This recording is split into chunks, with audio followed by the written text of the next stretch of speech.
अच्छा, चलें जी, तो इसको स्टार्ट करते हैं। तो स्टार्ट करने के लिए हम लोगों ने वर्डप्रेस का एक फ़ोल्डर यहाँ पर पेस्ट करवा दिया है, जैसा कि हमें रवि कुमार ने बताया। और हम लोगों ने एक डेटाबेस भी क्रिएट कर लिया है, जो कि आसिम भाई ने बताया। ठीक है आसिम? और अब क्या करेंगे, हम लोग लिखेंगे वर्डप्रेस।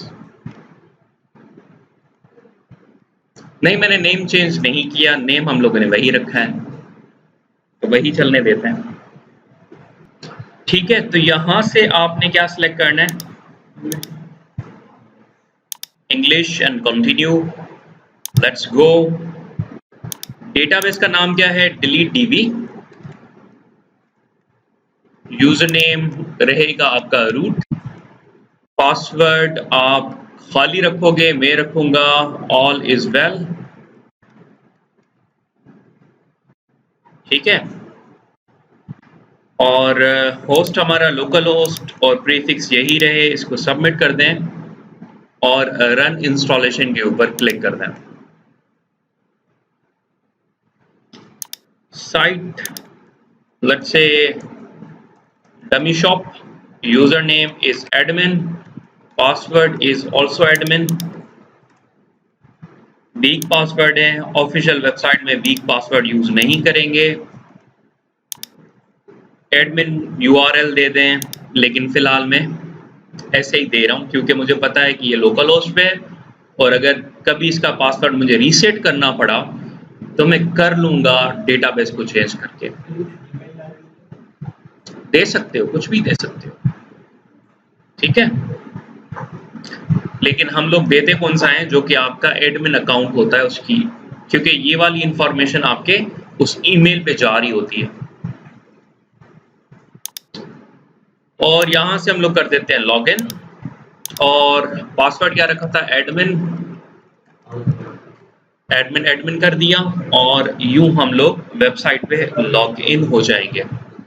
नाउ अब आपने सबसे पहले अपनी वेबसाइट देखेंगे, तो यहां पर देखेंगे सिर्फ और सिर्फ क्या नजर आ रहा है? विजिट साइट नजर आ रहा है। और अगर मैं विजिट साइट कर लूं तो आपको ये इस तरह की साइट नजर आएगी। ठीक, मैं अपीयरेंस में जाता हूं और थीम्स पे जाता हूं, और यहां से लेट्स से मैं ये वाली वेबसाइट को एक्टिवेट कर देता हूं, इस थीम को 2020 को। लाजिम नहीं है, लेकिन मैं कर रहा हूं। ठीक है, उसके बाद आप एक प्लगइन इंस्टॉल करते हो और ऐड न्यू के ऊपर क्लिक करते हो, और ऐड न्यू पे क्लिक करने के बाद आपने लिखना है वू। सिर्फ वू लिख देंगे फिर भी आ जाएगा। तो ये रहा वू कॉमर्स, और आपने इसको इंस्टॉल कर देना है। ठीक है, तब तक हम लोगों ने थीम जो चेंज की थी उसको देख लेते हैं कि थीम चेंज हुई या नहीं हुई। तो हमारी थीम चेंज हो चुकी है। हम लोग यहाँ पर आ गए, 2 सेकंड लगेंगे इसको डाउनलोड होने में और इंस्टॉल होने में, तो थोड़ा सा वेट कर लेते हैं। ये ऑटोमेटिकली एक्टिवेटेड होता है। तो वूकॉमर्स हमारा इंस्टॉल हो चुका, इसको कर देंगे आप एक्टिवेट, और यहाँ पर चेंजेस चेक करेंगे। तो मैं यहाँ पर कर देता हूँ इसको एक्टिवेट। चले जी, तो जैसे ही हम लोगों ने एक्टिवेट किया तो हमारे पास स्टोर की सेटिंग वाला पेज आ गया है। डैशबोर्ड को हम लोग बाद में देख लेंगे कि क्या चेंजेस आई हैं डैशबोर्ड की, या अगर डैशबोर्ड की चेंजेस देखना चाहते हो तो यहाँ पर आ जाएं और यहाँ से आप डैशबोर्ड को देख लें। तो आप लोगों को डैशबोर्ड पे कुछ एक्स्ट्रा चीजें नजर आएंगी। कौन कौन सी? वूकॉमर्स, प्रोडक्ट, एनालिटिक्स और मार्केटिंग। ठीक है, हम लोग पहले स्टोर को सेटअप कर लेते हैं। तो मेरा स्टोर जो है वो है भाई 10B1 पे, और ये है भाई फेज 1 में, फेज 1 कासिम आबाद में, और पाकिस्तान है हमारा कंट्री। तो मैं सीधा सीधा सिंध कर देता हूं ताकि सिंध पाकिस्तान आ जाए। सिटी हमारा रहेगा हैदराबाद, और पोस्टल कोड 71,500। ठीक है, और मैं टिप्स नहीं लेना चाहता, मैं कंटिन्यू कर दूंगा, नहीं तो इस ईमेल एड्रेस पे बहुत सारी ईमेल्स आना शुरू हो जाएंगी। मैं इसको नो थैंक्स कर देता हूं और यहां से जिस जिस इंडस्ट्री के बारे में मैं ये अपना स्टोर बना रहा हूं उसके ऑप्शंस को सिलेक्ट कर दूंगा। इसको कंटिन्यू कर देता हूं और अब मेरे प्रोडक्ट किस तरह के होंगे, तो मेरे सारे के सारे प्रोडक्ट फिजिकल होंगे। मैं कोई डाउनलोड सब्सक्रिप्शन वाले नहीं कर रहा, मेरी कोई होटल नहीं है, मैं कोई मूवीज नहीं बेच रहा, मैं फिजिकल प्रोडक्ट्स बेच रहा हूं। तो मैं सिर्फ फिजिकल के ऊपर क्लिक करूंगा और कंटिन्यू कर दूंगा। यहां से मैं कहूंगा कि भाई मैं बहुत सारे product, yes in person and physical store और इवेंट्स, बच्चे ठीक है। तो मैंने इसको कह दिया कि भाई मेरा एक दुकान भी है कासिमाबाद में और साथ ही साथ मैं ऑनलाइन भी सेल कर रहा हूँ। और एम्प्लॉइज कितने हैं, मैं कहता हूँ 10 से 50 कर देता हूँ और एनुअल रेवेन्यू कुछ भी लगा दो और यहाँ पर क्लिक कर दें I am setting up this in store for a client और इसको कंटिन्यू कर दें। नहीं, रिकमेंडेड फीचर्स ना डालो फिलहाल, कुछ भी एक्स्ट्रा चीज है। और फिर मुझे ये कह रहा है कि कौन सी थीम इंस्टॉल करना चाहोगे, ये वाली या फिर पेड थीम पे आओगे या फिर फ्री थीम्स पे आओगे। ठीक है, तो फिलहाल मैं कहता हूँ नहीं, मैं कोई भी थीम नहीं करना चाह रहा, मेरी ये एक्टिव थीम है, मैं इसी थीम के ऊपर स्टोर को अपने को देखना चाह रहा हूँ। तो यूं हमारा जो स्टोर है उसकी लोकेशंस वगैरह, उसके नाम शाम, वो सारी चीजें सेट हो गई। अब दूसरा स्टेप क्या है, दूसरा स्टेप है हमारा प्रोडक्ट ऐड करना। ठीक है, तो मैं यहां पर क्लिक करूंगा ऐड प्रोडक्ट और यहां पर क्लिक करूंगा ऐड मैनुअली कि एक एक करके मैं प्रोडक्ट ऐड करूंगा। अगर मेरे पास कोई प्रोडक्ट्स पहले से ही पड़े हुए हैं और उनकी CSV फाइल पड़ी हुई है तो मैं इसके थ्रू उस CSV फाइल को ऐड करवा सकता हूँ। ठीक है, CSV फाइल होती है कॉमा सेपरेटेड वैल्यूज की फाइल, जो कि एक्सेल की तरह दिखती है। ठीक है, और बल्कि इंपोर्ट फ्रॉम CSV मुझे नहीं करना था, अगर इंपोर्ट फ्रॉम CSV करूंगा तो यहां पर आ जाऊंगा, लेकिन मुझे करना था क्या, बैक जाओ और बैक जाके ऐड मैनुअली। ठीक है, और मैनुअली जब आप ऐड करते हो तो आप कहां से आ रहे हो, प्रोडक्ट्स वाले फोल्डर में आप ऐड न्यू पे क्लिक कर रहे हो। मैंने वहां पर जैसे ही क्लिक किया तो उसने क्या किया, मुझे लोकेट कर दिया या रिलोकेट कर दिया या रीडायरेक्ट कर दिया कहां पर, वूकॉमर्स से बाहर निकाल के प्रोडक्ट्स के टैब में, और वहां पर ऐड न्यू पे क्लिक कर दिया उसने। अब मैं पहला अपना प्रोडक्ट ऐड करने जा रहा हूं, तो मैं अपने पहले प्रोडक्ट का नाम दे रहा हूं प्रोडक्ट 1। ठीक है, और यहां पर लिख देता हूं this is my first official product, it's a shoe. ठीक है, कुछ भी लिख दो, इट्स अप टू यू। और यहां से आप लोगों ने सिंपल प्रोडक्ट को सिलेक्ट करना है। ठीक है, और उसकी रेगुलर प्राइस बता देनी है कि भाई मेरी रेगुलर प्राइस है 200 रुपए। ठीक है, और आजकल सेल चल रही है तो मैं 150 रुपए में दे रहा हूं। और सेल को आप स्केड्यूल करोगे कि सेल कहां से चल रही है, सेल चलेगी भाई 30 तारीख से लेकर और लेट्स से अगले महीने की 1 तारीख तक सेल चलेगी। मतलब इन 2 दिनों, 2 डेट्स के बीच में इसकी प्राइस क्या होगी, 150, और बाद में ऑटोमेटिकली 200 पे आ जाएगी। ठीक, क्लियर।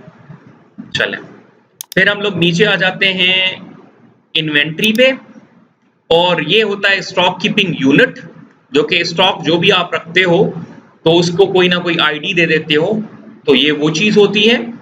और हम लोग मैनेजमेंट को इनेबल कर देते हैं। ठीक है, और यहां पर स्टॉक क्वांटिटी बता देते हैं कि भाई ये वाली जो प्रोडक्ट है वो मेरे पास कितनी अवेलेबल है, तो मैं कह देता हूं ये मेरे पास 50 पीस पड़े हुए हैं। ठीक है, और ये कह रहा है अलाउ बैक ऑर्डर्स, और थ्रेशोल्ड आप कर दें लेट्स से 2।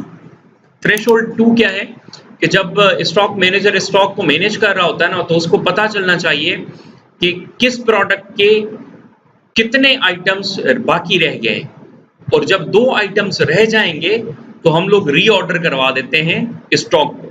ठीक है, तो इससे ये होगा कि कोई कस्टमर अगर मुझे ऑर्डर करना चाह रहा है तो वो आउट ऑफ स्टॉक का ऑप्शन उसको नहीं मिलेगा, मेरा स्टॉक तब तक आ चुका होगा और मेरा कोई भी कस्टमर वापस नहीं जाएगा, रिटर्न नहीं होगा। चलें जी, उसके बाद आ जाते हैं शिपिंग पे। तो हम लोग वेट के हिसाब से शिप नहीं कर रहे और शिपिंग क्लास भी हम लोग कोई नहीं ऐड कर रहे हैं। ठीक है, और इसके साथ कोई लिंक्ड प्रोडक्ट इसको छोड़ दें आप फिलहाल। एट्रीब्यूट्स पे आ जाएं, नहीं डालें, एडवांस पे आ जाएं, परचेज नोट को भी छोड़ दें, मेन्यू ऑर्डर को भी छोड़ दें। ठीक है, ये बाद में चीजें चेक करेंगे। यहां तक बात समझ में आ गई? ओके, अब उस प्रोडक्ट के बारे में शॉर्ट डिस्क्रिप्शन लिख दो कि उसके बाद आप आ जाएं सेट प्रोडक्ट इमेज, और प्रोडक्ट इमेज के बाद आप इसको सिलेक्ट करेंगे और सिलेक्ट करके, या अगर मीडिया से मैं चेक कर लूं तो मीडिया से नहीं हो रहा, यहां से कोई ना कोई, let's say this one, product का इमेज डाल दिया कोई भी, और मैंने इसको कर दिया सेट प्रोडक्ट इमेज।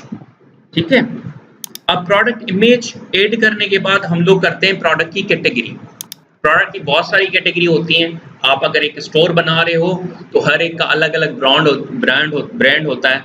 जैसे सर्विस पे चले जाओ तो एंड्योर वालों के भी पड़े होते हैं, बच्चों के भी पड़े होते हैं, ठीक, औरतों के भी पड़े होते हैं। इसी तरह से आप एक कैटेगरी बना देते हो। तो मैं ये एक कैटेगरी बना देता हूँ, लेट्स से मेन के लिए एक मेन कैटेगरी बना लेता हूँ, या इसको बना देता हूँ शू कैटेगरी। कैटेगरी शू है, लेकिन इसकी जो पेरेंट कैटेगरी है, बल्कि पहले एक मेन कैटेगरी बना लें और यहाँ पर ऐड न्यू कैटेगरी कर दें। ठीक है, मेन कैटेगरी आ गई, और एक और कैटेगरी बना लें शू, और उसकी पेरेंट कैटेगरी कर दें मेन, मतलब ये मेन का शू होगा। ठीक है, मेन कैटेगरी का शू होगा। इसी तरह से मेन का सैंडल भी होगा, इसी तरह से मेन का स्लीपर भी होगा। ठीक है, तो मेन की कैटेगरी के अंदर बहुत सारी और कैटेगरीज आ जाएंगी। तो मैं इसको कर दूंगा ऐड न्यू कैटेगरी। ठीक है, और इसको सिलेक्ट कर दूंगा, मतलब ये हमारा प्रोडक्ट मर्दों के लिए है और ये शू है। क्लियर? वो नया प्रोडक्ट ऐड करना पड़ेगा, हाँ, न्यू प्रोडक्ट ऐड करना पड़ेगा। वो प्रोडक्ट की फिर कैटेगरी हम लोग सेट करेंगे। ठीक है, ओके, दिस इज इट। अब इसको कर दें पब्लिश। बस प्रोडक्ट आपका ऐड हो गया, प्रोडक्ट के पैसे वैसे भी लग गए। ठीक है, और यहां से वो बता रहा है प्रोडक्ट की डिस्क्रिप्शन यूं ऐड कर सकते हो। ये प्रोडक्ट की लिंक बन गई है, इसको आप पहले कॉपी कर लो, एडिट करो इसको, और एडिट करके इस पूरी लिंक को कॉपी कर दो, या यूं करके इस परमा लिंक को कॉपी कर दो, कहीं पर भी काम आ सकती है आगे चल के। ठीक है, ना भी कॉपी करो तो कोई मसला नहीं है, लेकिन यहाँ पर परमा लिंक आ जाती है। अगर इसको मैं खोलूंगा तो ये प्रोडक्ट ओपन हो जाएगा। ठीक है, चलें जी, एक प्रोडक्ट तो हो गया। अब ऑल प्रोडक्ट्स पे क्लिक करके चेक कर लेते हैं कि कितने प्रोडक्ट हम लोगों ने ऐड किए। तो भाई एक प्रोडक्ट हम लोगों ने ऐड किया है, और मैं चाहता हूं इसी तरह का दूसरा प्रोडक्ट भी ऐड कर दूं, तो डुप्लीकेट कर देता हूं। ठीक है, तो इस तरह से आप प्रोडक्ट बनाते जाओगे, और इसको कह देता हूं प्रोडक्ट 2, और यहां से भी इसकी लिंक जो है वो सेट कर देता हूं प्रोडक्ट 2 के हिसाब से। लेकिन इस बार इसको क्या कहता हूं कि भाई तुम्हारी जो सेल्स प्राइस है ना, वो कुछ भी नहीं है, नहीं, रेगुलर प्राइस में मिल रहा है। ठीक है, फ्री नहीं मिलेगा। ठीक है, और बाकी सारी चीजें भी इसकी आप सेट कर लेंगे, और सेट करने के बाद पब्लिश कर देंगे। करेक्ट, सिंपल है, प्रोडक्ट ऐड हो गए। अब ज्यादा प्रोडक्ट में ऐड नहीं करूंगा, क्योंकि बोर आप भी हो रहे हो तो मैं भी हो रहा हूँ। ठीक है, गर्मी लग रही। तो यहाँ पर आप लोगों को नजर आएगा कि इसकी प्राइस क्या है, ये 200 रुपए में बिकेगा, और इसकी प्राइस क्या है 150 रुपए में बिकेगा। ठीक है, अगले 2 दिन तक 150 रुपए में बिकेगा, फिर ऑटोमेटिकली 200 रुपए में आ जाएगा। यहां तक हमारी चीज सेट हो गई। अगर और कोई कैटेगरीज ऐड करनी है या टैग्स ऐड करने हैं तो आप लोग यहां से ऐड कर सकते। चलें, यहां तक हो गए। अब आप ना एक चीज नोट करोगे कि अगर मैं यहां पर चेक कर रहा हूं तो यहां पर आप लोगों को 2 चीजें नजर आएंगी। पहले क्या नजर आ रहा था? सिर्फ विजिट साइट नजर आ रहा था, लेकिन अब क्या नजर आ रहा है? विजिट स्टोर भी नजर आ रहा है। तो मैं यहां पर जाता हूं और ओपन न्यू टैब करता हूं तो आप लोग यहां पर शॉप देख पाओगे। ठीक है, इस पर सेल लगी हुई है, तभी ये 150 रुपए में मिल रहा है और ये 200 में मिल रहा है। तो ये मैंने किया ऐड टू कार्ट, और कार्ट करने के बाद यहाँ पर एक और ऑप्शन आ गया व्यू कार्ट का। यहाँ पर मैं इसको व्यू कार्ट कर देता हूँ और व्यू कार्ट करने के बाद आपको नजर आएगा एक कूपन। कूपन की सेटिंग अभी तक हम लोगों ने नहीं की। कूपन क्या होता है याद है ना? कोई टोकन देते हैं कि भाई ये डाल दोगे तो 50% ऑफ। ठीक है, तो ये वहां ये वाली चीज है। और नीचे आ जाते हैं तो यहां पर लिखा हुआ है प्रोसीड टू चेकआउट, और मैं यहां से प्रोसीड टू चेकआउट कर देता हूं। ठीक है, और प्रोसीड टू चेकआउट जैसे ही मैंने किया तो उसने कहा कि अपनी बिलिंग एड्रेस वगैरह डालो, लेकिन यहां पर थोड़ा सा मसला आ रहा है। क्या मसला आ रहा है? ये मसला, sorry it seems that there is no available payment method for your state, please contact us if you require assistant और wish to make alternate arrangements. ठीक है, क्लियर? तो मतलब पेमेंट मेथड हम लोगों ने अभी तक एक्टिवेट नहीं किया, तो ये वाला पेज हम लोग ओपन ही रखते हैं और पेमेंट मेथड को एक्टिवेट कर देते हैं। अब नया टास्क है, क्या टास्क है? पेमेंट मेथड को एक्टिवेट करना है। तो डैशबोर्ड पे आ जाएं और डैशबोर्ड पे आके आप लोग आ जाओगे वूकॉमर्स पे, और इधर आ जाएं आप लोग सेटिंग पे,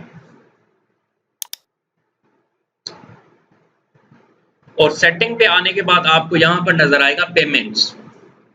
तो आप लोग यहां से पेमेंट्स पे क्लिक करें और यहां से डायरेक्ट बैंक ट्रांसफर भी कर दें चेक, और कैश ऑन डिलीवरी भी चेक कर दें। ठीक है, डायरेक्ट बैंक ट्रांसफर से क्या होगा, आप इसको करोगे सेटअप, और सेटअप करने के बाद आपका जो शॉप का अकाउंट है जिस पर वो बंदा पे ऑर्डर भेजेगा या पैसे भेजेगा, वो डिटेल्स यहां पर लिख दोगे। ठीक है, तो इसमें से सारी डिटेल भेजनी है, सिर्फ IBAN और स्विफ्ट ये तुम्हें नहीं मिलेगा, सॉरी शॉर्ट कोड और ये वाली चीज, ये दोनों चीजें तुम्हें नहीं मिलेंगी क्योंकि ये इंटरनेशनल अकाउंट्स के लिए होती है। बाकी सारी चीजें आपके चेकबुक पे होती हैं। अकाउंट नेम भी होता है, नंबर भी होता है, बैंक नेम भी होता है, और IBAN भी होता है, आपके चेक के ऊपर लिखा हुआ होता है, या जब अकाउंट खुलवाते हो तो उस पर वो आपको दे देते हैं सारी चीजें। ठीक है, तो मैं इसको सेव चेंजेस कर देता हूं। आपने इधर कुछ ना कुछ इनपुट कर देना है, मैंने अभी तक इस पर कुछ भी इनपुट नहीं किया। ठीक है, ये हम लोग क्लाइंट से लेते हैं। क्लाइंट कहता है भाई डायरेक्ट पेमेंट मेथड ऑन कर दो, तो हम लोग ऑन कर देते हैं। ठीक है, अब दोबारा से आ जाते हैं चेकआउट पे और चेक करते हैं कि अब हमारे पास ये वाली चीज आई या नहीं आई। तो देखो अब हम लोग चेक कर पा रहे हैं, तो मैं कह देता हूं कैश ऑन डिलीवरी, और कैश ऑन डिलीवरी अब हमारा हो गया ऑन। और करंटली मैं क्या हूं, मैं एडमिन यूजर से लॉगिन हूं। ठीक है, और अगर मैं यहां पर माय अकाउंट को चेक करूं, ठीक है, अगर मैं यहां पर माय अकाउंट को चेक करूं तो आप लोग देखोगे ये रहा मेरा अकाउंट। ठीक है, और अगर मैं अकाउंट को लॉग आउट कर दूं, लेट्स से,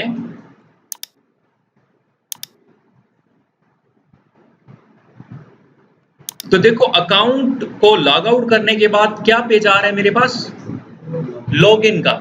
मतलब नया बंदा कभी रजिस्टर कर ही नहीं पाएगा, ऐसा ही है ना? मतलब उसका रजिस्ट्रेशन तो ऑन करवाना पड़ेगा ना, नया बंदा आए तो वो रजिस्टर कैसे करे।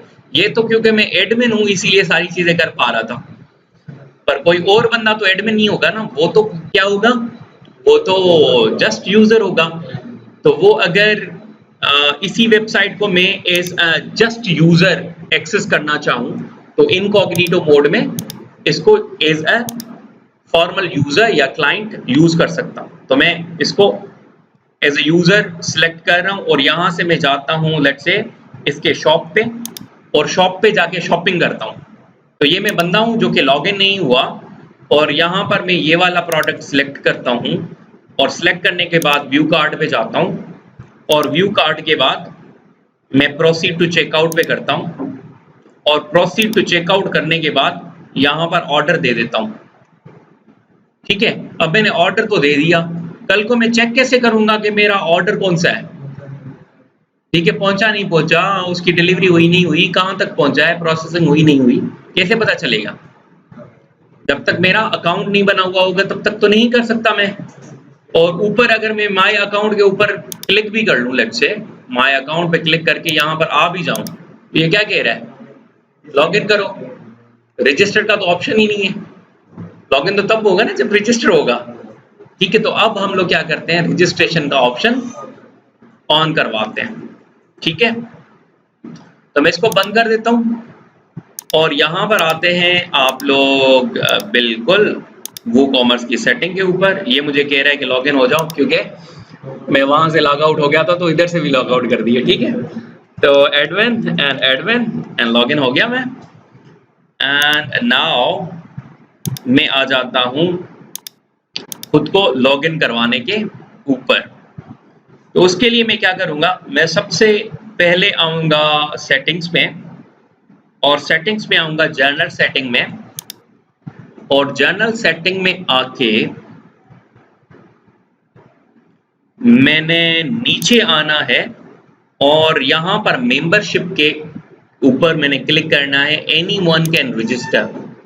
ठीक है, but the person who is registering himself वो सिर्फ और सिर्फ क्या होगा, सब्सक्राइबर होगा या फिर कस्टमर होगा। तो मैं इसको कर दूंगा क्या, कस्टमर। मतलब तुम एज अ कस्टमर रजिस्टर हो सकते हो, शॉप ओनर रजिस्टर नहीं हो सकते, एडिटर के तौर पे रजिस्टर नहीं हो सकते। ठीक है, तो अब मेरी वेबसाइट के ऊपर कोई भी बंदा अकाउंट बना सकता है। ठीक है, यूं करके मैं नीचे आके इसको कर देता हूं सेव और सेव करने के बाद अब दोबारा से आ जाऊंगा वूकॉमर्स के ऊपर और यहां पर मैं दोबारा से आ जाऊंगा सेटिंग्स के ऊपर। ठीक है, हाँ जी, ठीक है। तो आप यहां से अब आ गए हो और यहां पर आके let's say product shipping accounts and privacy और यहां से आप लोगों को सेटिंग करनी पड़ेगी।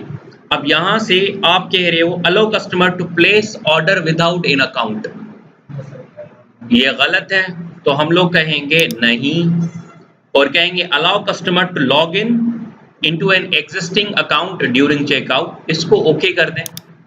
ठीक है, और दूसरा allow customer to create an account during checkout, इसको भी ओपन कर दें। मतलब बंदे को चीजें पसंद आ गई है, पसंद आने के बाद उसने कार्ट वार्ड में डाल दी, अब वो कह रहा है कि भाई मैं ना लॉगिन हो जाता हूँ या रजिस्टर हो जाता हूँ, क्योंकि जब तक वो रजिस्टर नहीं होगा तब तक प्रोडक्ट अपना पे भी नहीं कर पाएगा और साथ ही साथ खरीद भी नहीं पाएगा।